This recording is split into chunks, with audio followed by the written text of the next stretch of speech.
Muito bom dia, nossos telespectadores, nossos irmãos aqui que estão para assistir mais uma aula de escola dominical, nossa escola bíblica. Eu gostaria de iniciar com uma oração na dependência de Deus nesse momento. Senhor nosso Deus, nosso Pai, eu te peço que nesse momento cada pessoa que vai assistir esse vídeo, essa aula, possa receber a instrução, a direção do Espírito Santo. Nós dependemos de Ti totalmente. Que cada pessoa que ouvir essa mensagem e que participar desse momento possa realmente entender as verdades bíblicas, os princípios bíblicos eternos e conseguir aplicar isso na vida. Senhor, que cada um possa receber uma porção especial do Senhor nesse momento, Senhor, que te pedimos em nome de Jesus. Amém. Bem, estamos aqui para iniciar nossa nova revista com muita alegria que nós fazemos isso. Nós vamos estudar nesse trimestre os reis e os profetas de Israel. Na revista Palavra e Vida você pode acompanhar. Hoje vamos para a lição 1. Gostaria de lembrar, aqui está um print, uma imagem da revista, da página que você vai ver aí, lição número 1. E tem todo esse material da Convenção Batista Fluminense, para quem deseja aprofundamento ou ouvir de outras fontes. Também tem material rico no Spotify, no YouTube, Deezer, no Google Podcast. Você pode acompanhar vários materiais sobre essa lição. Então, como falei, lição 1, haverá sobre nós um rei. Na página 21, você consegue iniciar o nosso conteúdo que nós vamos ver nesse trimestre. Haverá sobre nós um rei, reis e profetas de Israel. O que isso significa para nós? O que nós vamos entender? O que nós vamos aprender? O que tem de proposta nessa revista? Por que nós vamos ver os reis, os profetas, estudar um período histórico que foi a monarquia de Israel, antes, depois, entender tudo isso e em 13 preciosas lições vamos desenvolver alguns temas. O de hoje é esse: haverá sobre nós um rei. A nossa estrutura da lição que você pode acompanhar está aqui. São 4 tópicos. 1. Os autores e datas dos livros dos reis e das crônicas. Esse período que nós falamos, dos reis de Israel, tudo isso que nós podemos entender, aprender, está registrado nesses 2 livros, dos livros de reis e das crônicas. Vamos explicar melhor a estrutura, as estruturas desses livros, o que podemos aprender nesses livros, dos livros dos reis e das crônicas. E uma conclusão. Confesso que nessa lição nós não temos um material sobre o nosso título. É como se fosse uma introdução da revista. Nós vamos fazer, mas também faremos uma reflexão sobre esse título. Haverá sobre nós um rei. Vamos fazer também. Vamos prosseguir. Os aprendizados que essa revista nos traz são basicamente 3, que foram extraídos dessa lição número 1, e eu gostaria de já compartilhar de imediato, para te deixar aí com interesse nessa lição, nas demais, nessa revista. O que nós vamos aprender? De forma resumida, são 3 questões. Aprendizados da revista. 1. Podemos aprender com os erros e acertos do passado. Alguém já disse que um povo que desconhece os erros do passado está fadado a cometê-los novamente. Assim, estudar as histórias sobre os reis e os profetas do passado é encher-se de sabedoria para o presente. Então você reflete, entende as lições, as histórias, as passagens bíblicas, extrai verdades, lições, exemplos bons, exemplos ruins, princípios eternos para essas questões todas. Então, esse que é o primeiro aprendizado. O valor histórico dos textos nos traz ensinamentos que eles podem ser aplicados em qualquer circunstância, em qualquer contexto histórico, em qualquer momento, qualquer cultura, desde que feitas as adaptações, mas a verdade bíblica, aquele princípio que está naquele texto, serve sempre. Segundo ponto, aprendizado da revista número 2. Importantes lições sobre como ter uma vida excelente. É muito parecido com o primeiro, mas ouvindo, lendo, entendendo as histórias dos reis e dos profetas de Israel, você pode extrair princípios para você evoluir na sua caminhada cristã, desenvolver cada vez mais o caráter de Cristo na sua vida, entender que mesmo no Antigo Testamento, nesses textos históricos, nós temos muitas pérolas, muitas pepitas de ouro, que são de grande valor, são tesouros que nós podemos aplicar na nossa vida. Aprendizado da revista número 3, aqui, o Senhor sempre amará o seu povo. Não obstante os inúmeros fracassos e contratempos do povo de Deus no período da monarquia em Israel, quando este se arrependia e confessava os seus erros, o Senhor sempre esteve ao lado do seu povo para o reerguer. Mesmo depois da queda de Jerusalém, o Senhor nunca abandonou o seu povo. Podemos aprender com isso que o Senhor estará sempre ao nosso lado, apesar de nossos erros e contratempos.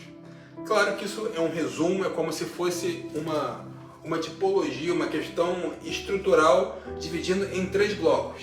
Você vai ter todas essas lições, vai ter todos esses ensinamentos fatiados, explicados, bem desenvolvidos, nos momentos oportunos, como eu falei nessas 13 lições que são preciosíssimas. Vamos dar prosseguimento, então vamos começar a entender as temáticas que nós teremos nesses livros. Nós temos os livros históricos da nação de Israel, que é o livro de Reis e Crônicas, desse período monárquico. O tempo da monarquia unida, o reino dividido, o ministério profético e a queda de Jerusalém e o exílio babilônico. São 4 momentos históricos que compreendem esse período histórico que nós estamos estudando. Vamos falar também sobre os livros, as estruturas dos livros de Reis e Crônicas. Convém lembrar que esses 2 livros são antecedidos pelo livro de Samuel. 1ª e 2ª Samuel dão relatos da vida de Samuel e também tem uma continuidade depois que Samuel é recolhido. Nós temos uma continuidade histórica. Acredita-se, há uma posição majoritária da igreja, que essa continuidade do livro de Samuel, depois que ele faleceu, foi escrita pelos 2 profetas, Natã e Gade, que eram profetas oficiais do reino no início da monarquia, no tempo de Saul, Davi e um pouco de Salomão também. Mas eles narraram o final da história de Samuel e o início da história de Saul e Davi como reis. Um tempo da vida de Saul, Samuel ainda era vivo. Depois, mais para o final, já não. Davi chegou a conviver com Samuel, mas foi mais no início da vida dele. Então, nós temos esses 2 livros que eles têm basicamente 2 volumes. Nós temos o livro de 1ª Reis, 2ª Reis, 1ª Crônicas e 2ª Crônicas. Eles têm muitas similaridades. Eles são muito parecidos em algumas questões, mas tem questões específicas que nós vamos tratar aqui para entender como que é o funcionamento de ambos os livros. Apesar de tratarem do mesmo período histórico, como falamos, tem similaridades, eles têm uma individualidade em cada um. Vamos ver isso agora, começando pelo livro dos Reis. A autoria e data do livro dos Reis. Em primeiro lugar, número 1, não há consenso. Nós temos uma dúvida, sabemos que foi inspirado por Deus, é útil, mas não tem uma autoria. Alguns livros da Bíblia foram escritos em regime de mutirão. Várias pessoas escreveram inspiradas por Deus e foram compiladas em algum momento. Existem vários livros que têm um autor único. Muitos deles têm o nome, inclusive, do seu autor. Esses livros não são desse tipo, não é o caso. Existe uma hipótese que ele foi escrito por Jeremias. A linguagem do livro de Reis é muito parecida com Jeremias. Jeremias é conhecido como... E que tipo de profeta? O profeta chorão, o profeta que lamentava.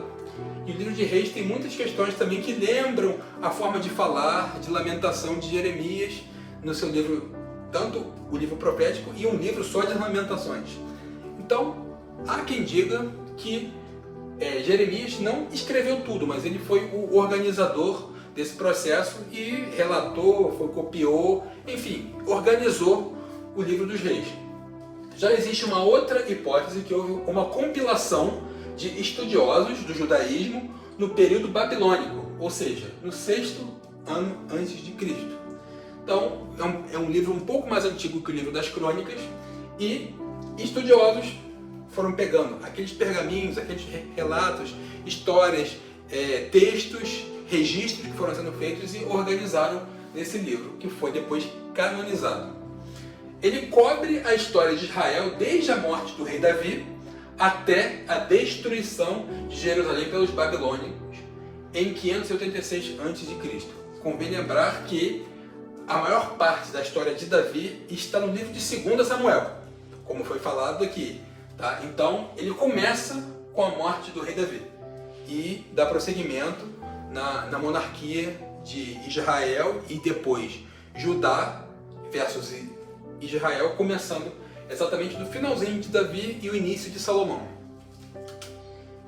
E agora nós vamos entender como foi a autoria e data do livro das Crônicas. Novamente, não há consenso. E muito parecido com Reis, tem uma teoria que uma pessoa foi organizadora desse livro, ou desses 2 volumes, né, do livro. A hipótese de Esdras. Esdras foi um sacerdote que foi um dos responsáveis pela volta do cativeiro babilônico. Muitos conhecem a história de Neemias, que foi usado por Deus para reerguer os muros da cidade, revitalizar a cidade de Jerusalém. E Esdras foi usado para fazer com que o povo retornasse e voltasse a alguns rituais e observância da lei. Então Esdras tem um livro dedicado, escrito por ele, que sabemos que foi ele que escreveu, e como tem muitas similaridades no livro das Crônicas. O livro das Crônicas é um livro que fala muito de ritual, de liturgia, de culto, de adoração, de sacrifício. Então, Esdras, por ser sacerdote, no livro dele tem muitas questões parecidas. Algumas pessoas entendem que Esdras provavelmente escreveu o livro das Crônicas, mas novamente, é uma hipótese, nós não podemos comprovar isso. Há quem acredite nisso, mas biblicamente a gente não pode dizer. Nós podemos dizer que o livro das Crônicas foi inspirado por Deus. Sim, ele é um livro canônico, mas não temos esse consenso. A outra hipótese, muito parecida com o livro dos Reis, é que houve uma compilação de estudiosos após o período babilônico, em 5 ou 4 século antes de Cristo. Note que ele é um pouco posterior, ou seja, é um século menor, mas é antes de Cristo, que é uma contagem regressiva. Então, ele é um livro que foi escrito depois de Reis. Isso nós sabemos. E isso existe consenso. Ele faz uma narrativa desde a genealogia, iniciando em Adão.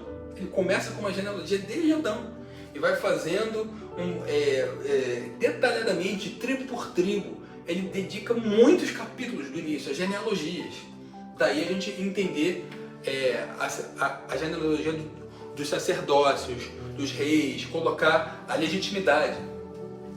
E vai até a destruição de Jerusalém pelos babilônios em 586. Note que eles começam bem diferentes, mas como eles têm similaridades, eles terminam da mesma maneira, com narrativas escritas de maneiras um pouco diferentes, mas com a mesma história. Tanto o livro dos reis, como o livro das crônicas. Dando prosseguimento às temáticas. As 2 temáticas principais que são levadas no livro de Reis, através das histórias, é que devemos obedecer a Deus. Em segundo lugar, justiça e liderança responsável em contraste com a corrupção e opressão. São 2 temáticas que estão super presentes nesses 2 livros, nesses 2 volumes. Já no livro das Crônicas, me perdoem aqui, está errado, tá? Leiam aqui Crônicas, tá? É adorar e servir a Deus, o perdão e arrependimento, honrar líderes justos e piedosos e fidelidade ao Senhor versus idolatria e paganismo. É um livro que é cheio de liturgia, de culto, de adoração, sacrifício, todos os rituais também, para mostrar que nós devemos adorar e servir a Deus, que devemos ter fidelidade ao Senhor. Crônicas dá um destaque para as cenas de idolatria, de infidelidade, de paganismo, de adoração a outros deuses, coloca que as punições são por causa disso, então ele enfatiza muito isso. E as diferenças que nós podemos também destacar entre os livros. Vamos ver algumas diferenças sobre o prisma do conteúdo. Vamos ler aqui, acompanhe comigo. Os livros de Reis cobrem a história de Israel desde a morte do rei Davi até a destruição de Jerusalém pelos babilônios. Já os livros de Crônicas se concentram principalmente nos reis de Judá e terminam com a restauração do templo em Jerusalém após o exílio babilônico. É importante notar que o livro dos reis, num dado momento, ele foca nos reis de Israel, do Reino do Norte. Vou mostrar num mapa aqui daqui a pouco para você entender melhor. O livro das crônicas foca nos reis de Judá. Se você ler no final de alguns capítulos, quando relata a história de um rei, eles perguntam, como uma forma retórica de encerrar o texto: quanto aos mais atos do rei tal, do rei Acabe de Israel, por exemplo, não estão escritos nos livros dos reis de Israel? Ele termina assim. Já o livro de crônicas termina, por causa das similaridades, com uma pergunta muito parecida. Quanto aos atos do rei, vou dar exemplo aqui do rei Uzias. Quanto aos atos do rei Uzias, porventura, não estão escritos nos livros das crônicas dos reis de Judá? Ele termina exatamente assim, com uma forma interessante de se encerrar com uma pergunta, dizendo que está registrado, uma pergunta retórica, mas um falando dos reis de Israel e outro falando dos livros de Judá. Quanto às perspectivas, as mesmas diferenças entre reis e crônicas, mas quanto às perspectivas. Os livros de reis têm uma perspectiva mais crítica em relação aos reis de Israel e Judá, destacando seus erros e fracassos, enquanto os livros de crônicas têm uma perspectiva mais favorável, enfatizando suas realizações e sucessos. Isso é notório. Quando você lê na sequência, você percebe que o livro de reis ele é crítico, ele é ácido, ele mostra os erros dos reis de Israel, ele foca onde que eles erraram, vacilaram, coloca em todo o tempo. Andou pelos caminhos maus, não serviu ao Senhor. Enquanto no livro das crônicas você vê ele dizendo muito ao contrário. É bem verdade que os reis de Israel se desviaram do Senhor e criaram um sistema idólatra por fins políticos, mas é bem verdade também que você vê claramente uma tendência negativa em reis e positiva em crônicas. Reis rasga e mostra os erros das cortes e das conspirações todas. É um livro cheio de conspirações, tá? Ele mostra tudo no livro de crônicas. Tem uma ou duas, de reis é cheio, ele mostra. Tudo bem que o ambiente no norte era mais tumultuado mesmo, mas mesmo assim, você vê que a narrativa ela tem uma tendência para um lado num e uma tendência para o outro na outra. E isso tem um porquê, isso tem uma finalidade. Isso mostra que a fidelidade maior do Reino do Sul trazia essas virtudes. Já a infidelidade, que era mais comum no Norte, não que em dados momentos não tenham tido situações opostas, mas isso trouxe muitos problemas para o Reino do Norte, que era o Reino de Israel e não o de Judá. Na perspectiva das fontes, diferenças entre reis e crônicas quanto às fontes. Os livros de reis parecem ter sido escritos a partir de uma variedade de fontes históricas, incluindo os registros reais e proféticos, enquanto os livros de crônicas parecem ter sido baseados principalmente em fontes religiosas, como os escritos dos levitas. Como falamos, a diferença da temática, provavelmente os livros das crônicas eram escritos por sacerdotes, levitas, era como se fosse ata de igreja. E já o livro dos reis eram escritos por pessoas da corte, cronistas, escrivãos do rei, coisas desse tipo, como se fosse uma ata de prefeitura. Mais ou menos isso para contextualizar nos dias de hoje. Um tinha um ambiente mais eclesiástico e outro um ambiente mais governamental. Então, as fontes eram de ambientes diferentes, por isso essas diferenças também na forma de se escrever. E temos aqui, depois das fontes, a questão, o prisma do estilo, as diferenças entre reis e crônicas quanto ao estilo. O livro de crônicas são escritos em um estilo mais litúrgico e teológico, claro, de um ambiente eclesiástico, como eu falei, com ênfase nas cerimônias do templo e na genealogia dos reis, enquanto os livros de reis são mais diretos e narrativos, com mais ênfase nos eventos políticos e militares.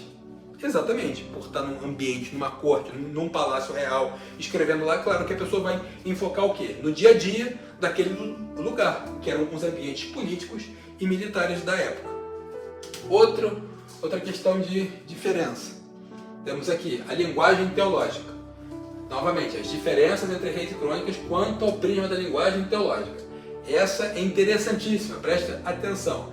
A escrita eloísta e javista são termos que se referem a diferentes fontes que foram utilizadas para compilar os primeiros 5 livros da Bíblia, conhecidos como Pentateuco. Essas fontes também são detectadas em outras partes da Bíblia, incluindo os livros de Reis e Crônicas.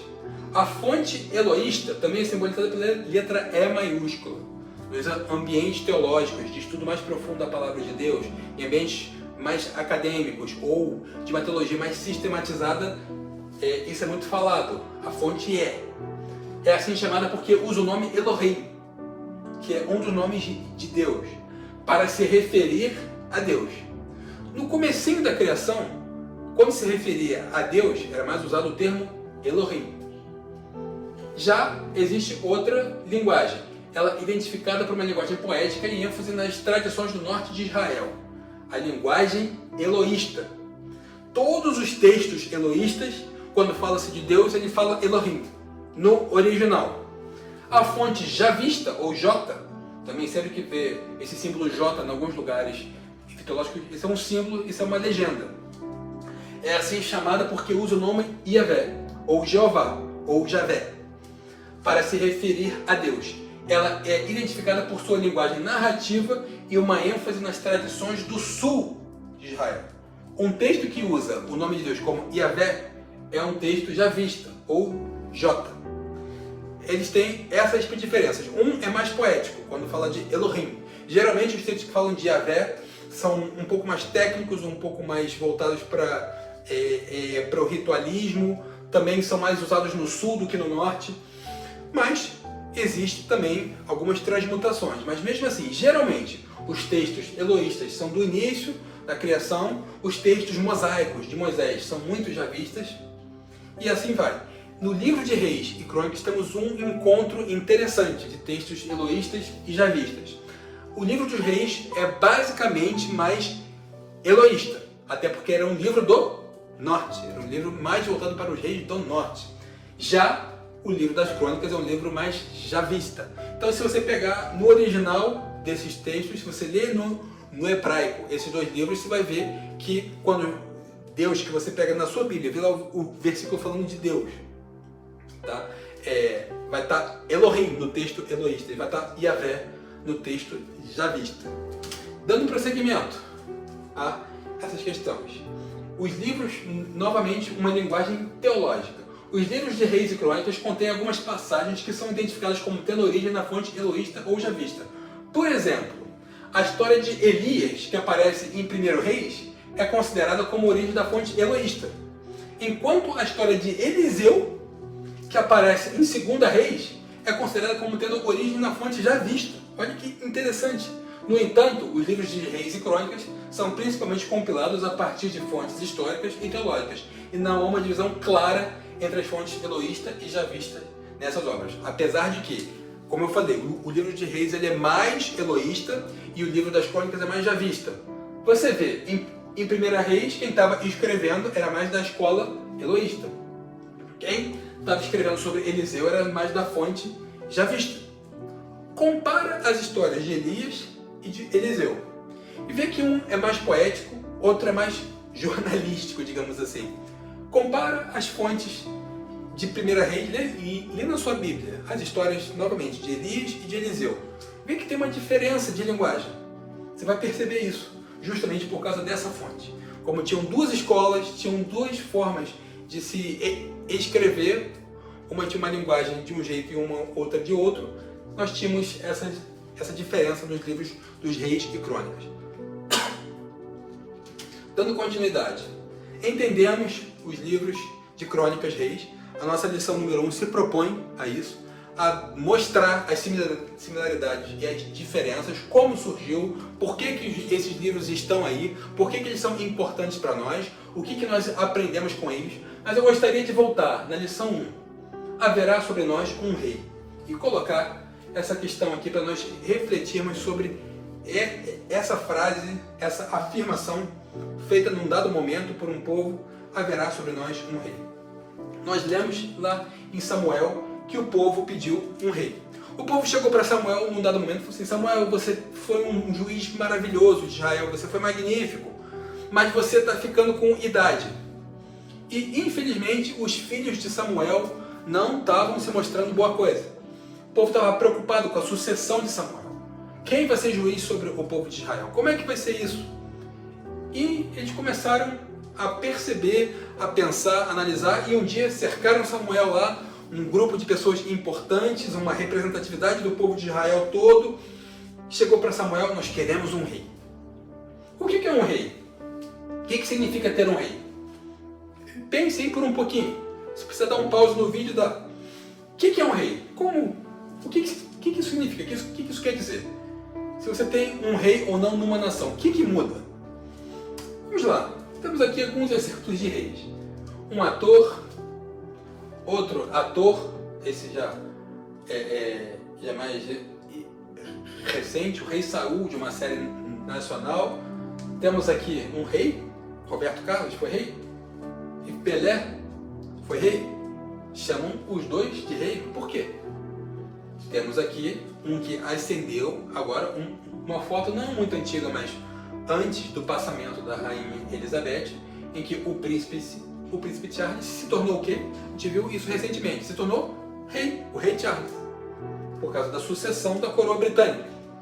Mas o que o ser um rei significa? O que o rei faz? O rei tem que poderes? Vamos refletir rapidamente sobre isso. Um rei, ele tem o poder total. O monarca, ele é absoluto. Nós temos um sistema monárquico. Não é uma república que hoje nós estamos acostumados. Apesar de imperfeita no Brasil, a república é uma coisa pública. O governante, ele serve a estrutura que não pertence a ele. Na monarquia, a estrutura pertence ao rei. E o Senhor sempre se colocou para o povo de Israel como o rei dos reis, o rei do universo. Jesus afirmou a sua realeza. O livro de Mateus, o Evangelho de Mateus, enfatiza o caráter real de Jesus Cristo, que nas profecias eram simbolizadas pela águia.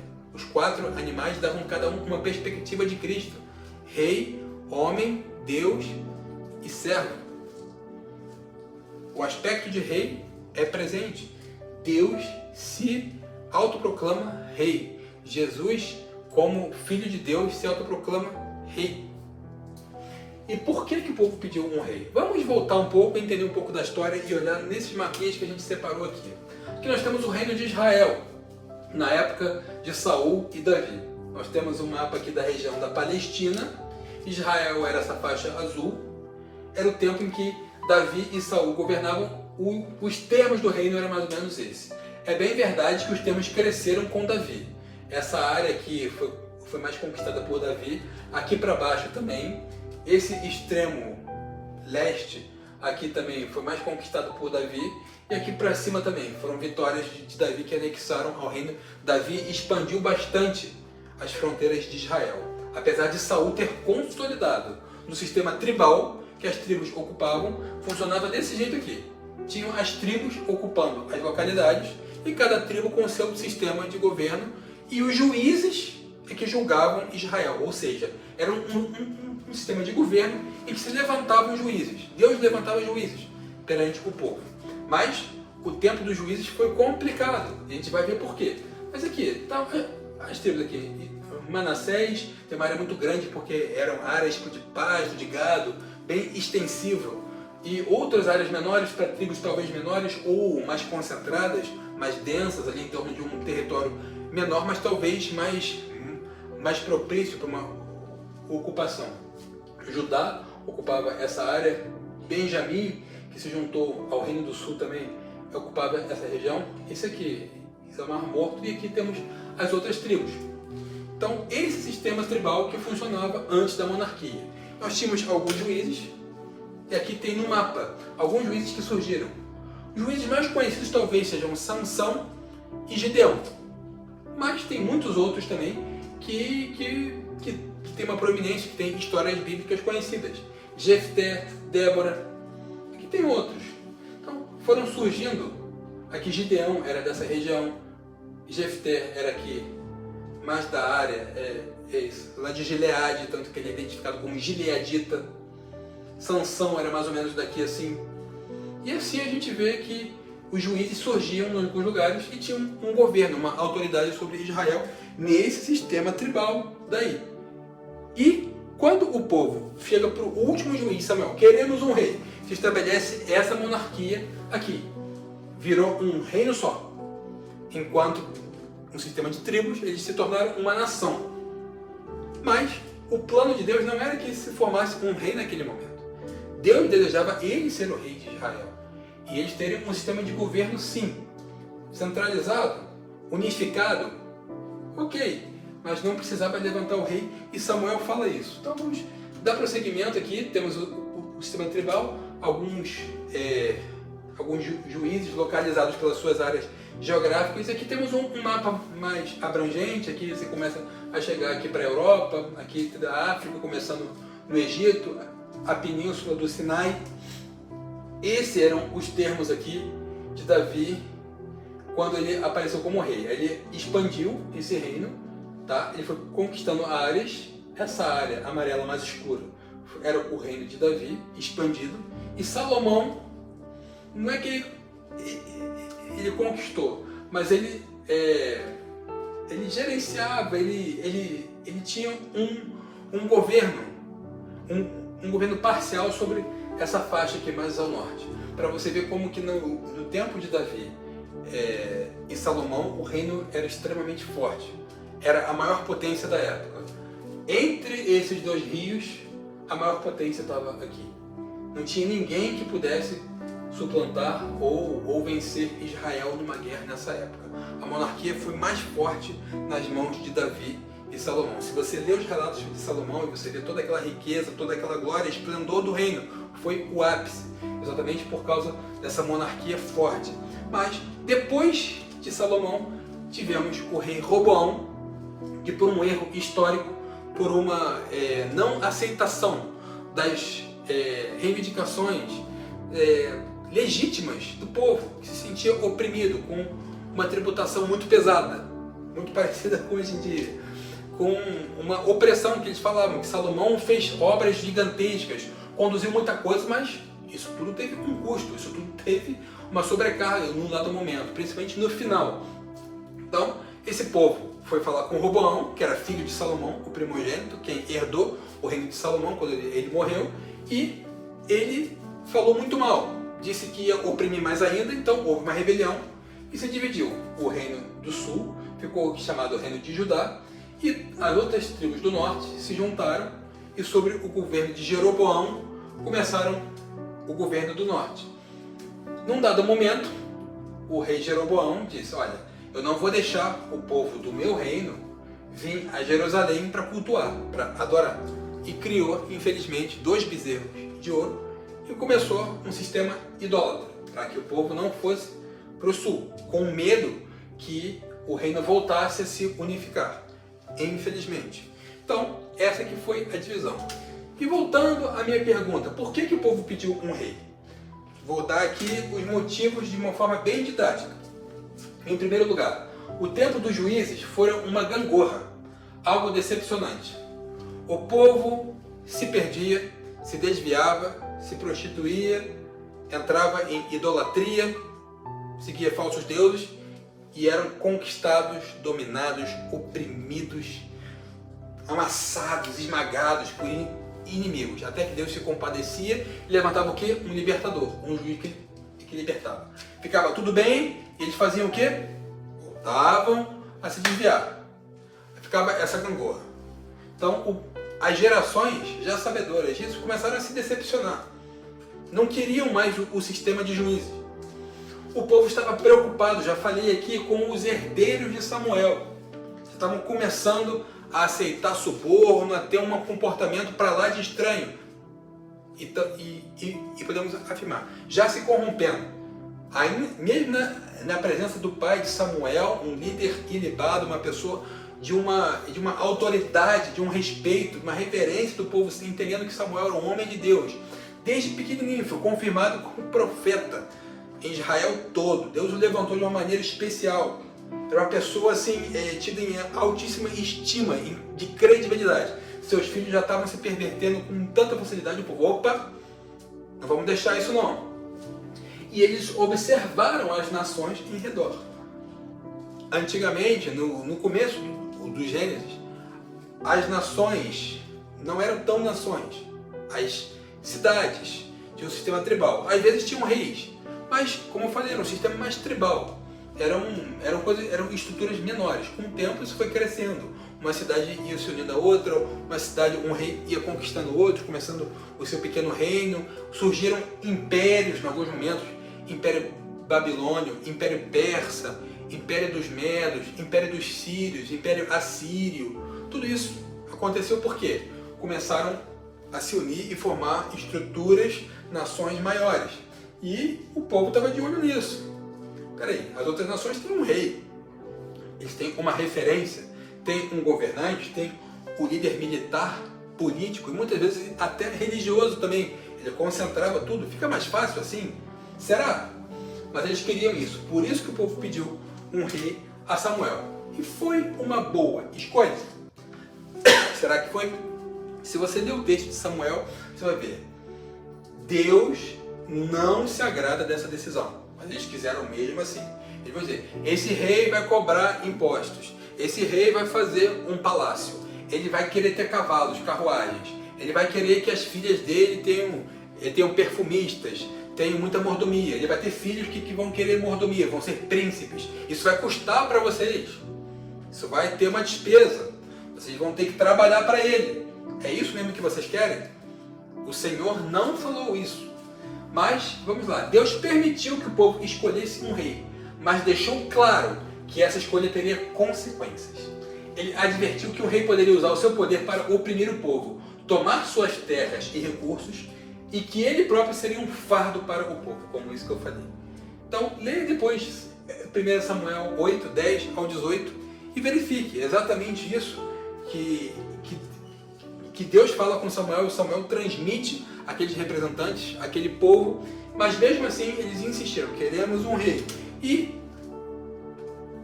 continuando com a pergunta, mesmo assim, Deus permitiu que o povo escolhesse um rei. E Saul foi escolhido pelo próprio Deus como o primeiro rei de Israel.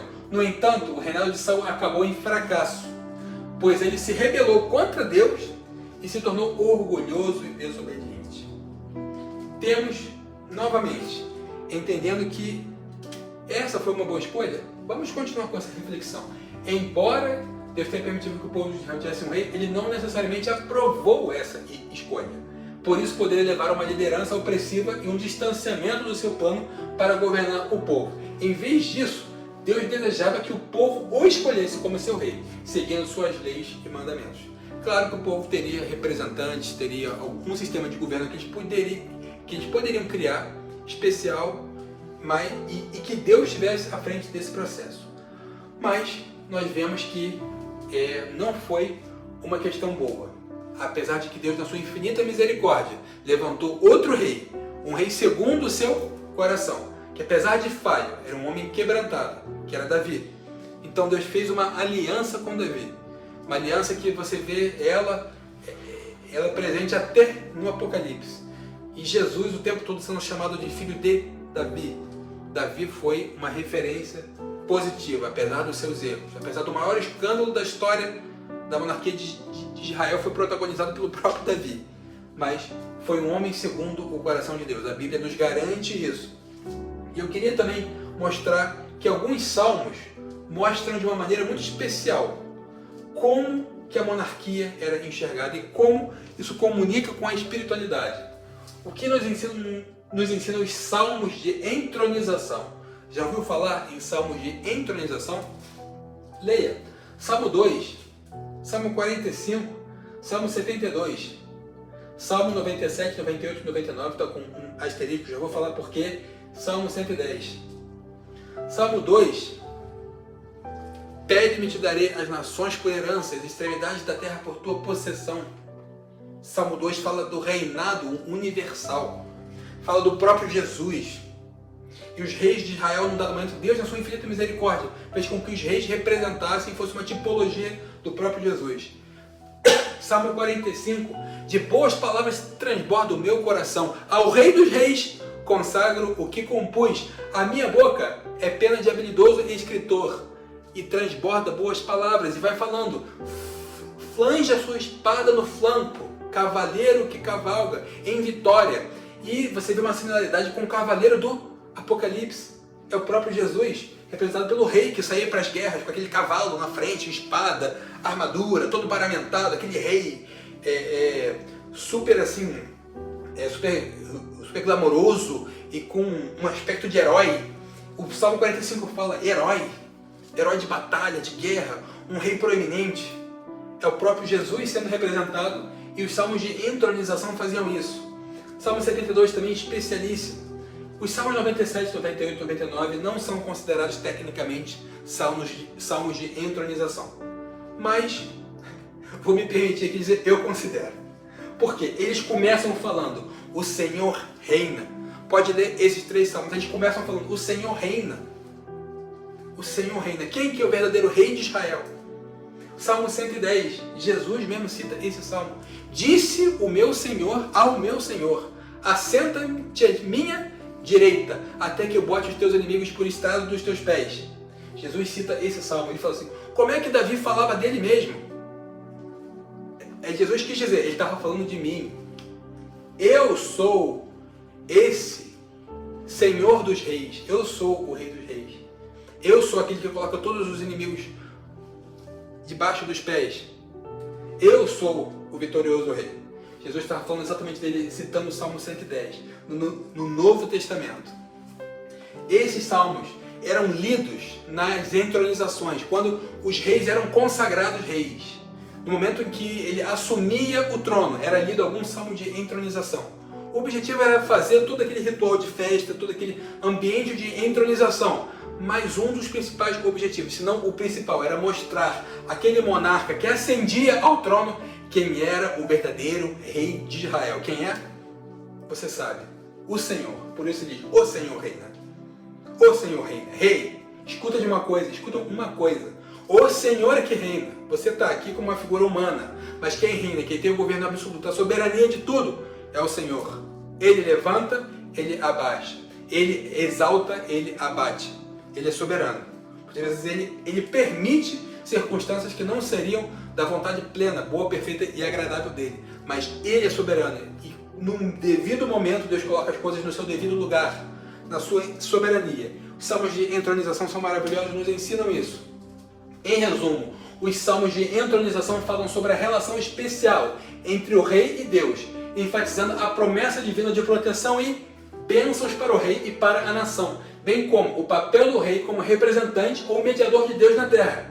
Esses salmos apontam para o Messias, ou o Salvador vindouro, que é visto como verdadeiro rei e sacerdote de Israel. Ou seja, o objetivo principal, como toda a palavra de Deus, é apontar para Cristo.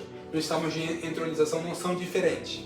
Apesar de dar um recadinho sutil para o rei, quem é o verdadeiro rei, ele novamente, para hoje, ele tem valor inestimável para nós, porque ele aponta para o nosso Senhor e Salvador, para Cristo, Rei dos Reis, Senhor dos Senhores, que um dia virá julgar vivos e mortos, coroado como Rei, e todo joelho se dobrará, toda língua confessará a esse Rei eterno. Também sacerdote, sumo sacerdote, tu és sacerdote eterno, segundo a ordem de Melquisedeque. No Salmo 45 também diz, o Senhor te ungiu com óleo de alegria, como a nenhum dos teus companheiros.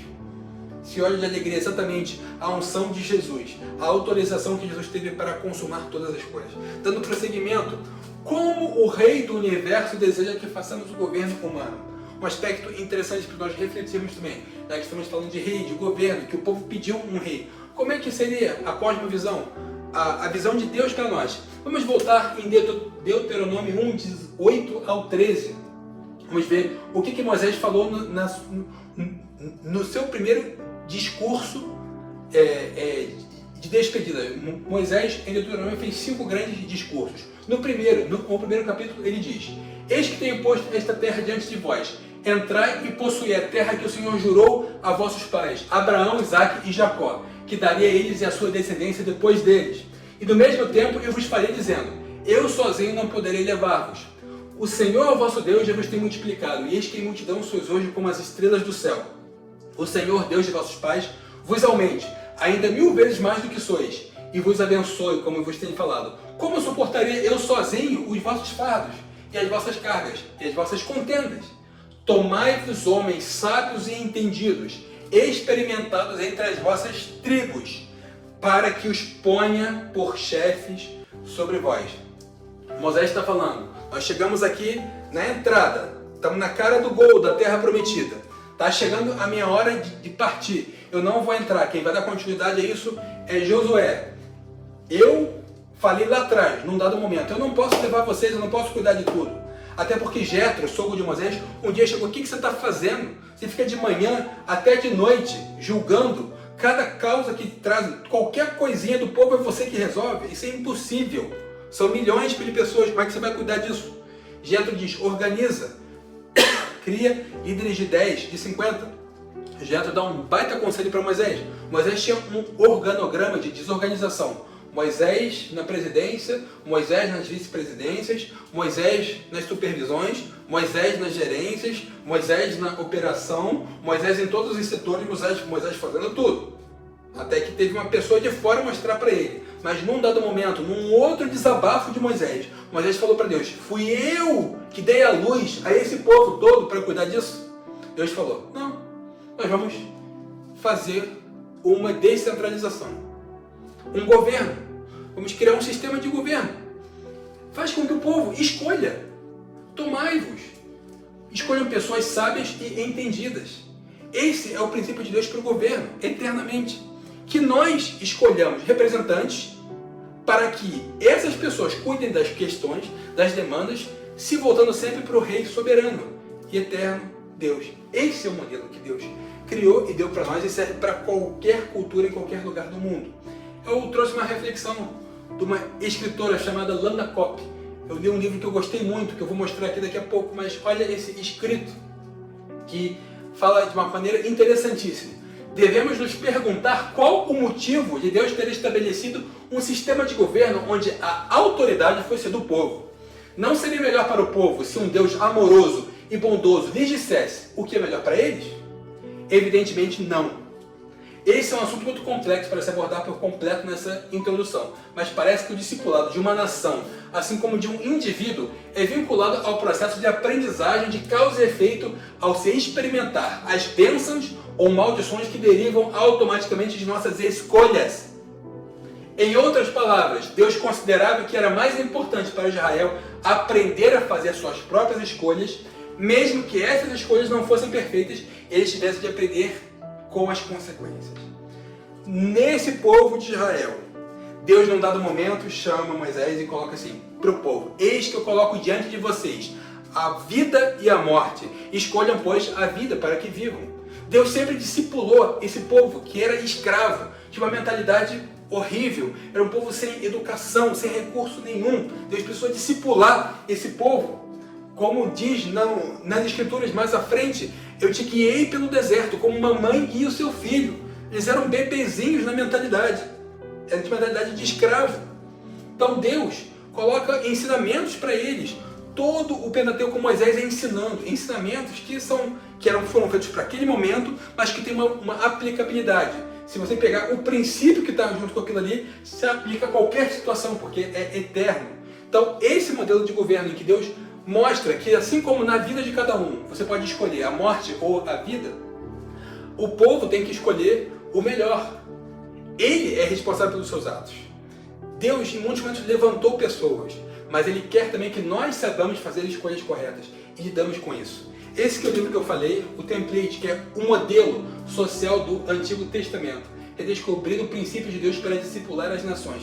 Livro que eu recomendo, muito bom, que fala sobre esse modelo de governo. Outro livro que eu queria recomendar, eu trouxe aqui um exemplar, o meu velhinho. Eu li esse livro muito novo, chama Perfil de Três Reis. Estamos falando sobre rei, sobre a monarquia. É um livro fininho, rapidinho de ler. Tem gente que senta e lê rapidinho. É interessantíssimo, fácil, gostoso de ler. Aqui está a versão nova, uma capa mais bonita, mais moderna, tal. Esse livro é um clássico. Perfil de Três Reis. Ele fala de três reis. Ele fala de Saul. de Davi e de Absalão, que foi rei por um curtinho período, numa rebelião dele, que era filho de Davi, e se rebelou contra seu pai. E ele mostra o perfil, o jeito que esses reis, como eles se conduziram, qual foi o comportamento desses reis. E fala sobre Saul, como ele começou bem e terminou mal. Davi, como Davi errou, mas na revolta de Absalão ele não entrou em confronto. Como isso foi uma coisa maravilhosa.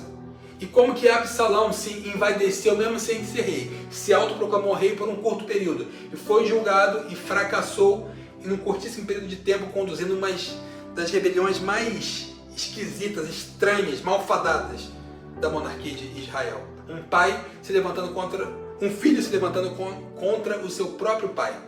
Esse livro é muito bom. Ele tem uma aplicabilidade rápida. Você extrai princípios aqui e você diz com quem você quer se parecer. Com Saul, com Davi ou com Absalão. É interessantíssimo, eu recomendo. Eu gostaria de terminar falando de um profeta conhecidíssimo, envolvido com reis. Quem que era um profeta que era ligado a reis? Vou falar do profeta Isaías, famoso pelas profecias messiânicas.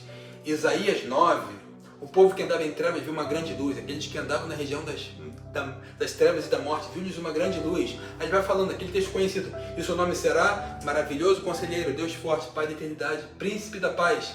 Isaías 53, que diz: ele levou sobre si as nossas iniquidades. Hoje poderia recitar aqui tudo, mas só para a gente entender as profecias de Isaías 61 sobre o Espírito do Senhor. O Espírito do Senhor me ungiu. Jesus citou Isaías 61, Isaías 64, Isaías. Tem muitas profecias messiânicas maravilhosas em Isaías. O detalhe é que Isaías vivia numa corte.